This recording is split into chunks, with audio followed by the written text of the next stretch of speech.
will be lost.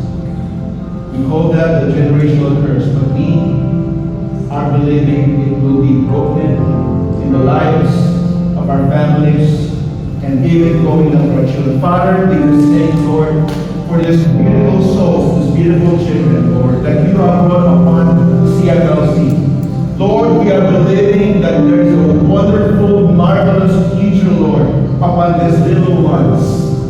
And Lord, it is our privilege and honor, Lord God, to be a part of this wonderful life, this wonderful call that you have prepared for these little ones, Lord. And we pray, Lord, that the foundation will be set, will be prepared, Lord God, in this life right now, Lord. So that when they grow up, they will not depart from your ways and from your will. I pray even, Lord, for the wisdom, Lord, for the love and the grace for these parents, Lord. The things that they have to endure, Lord God, the battles that they have to fight to protect the minds and heart of these little ones. And I pray, Lord God, for your protection, your Holy Spirit, to be with them, Lord.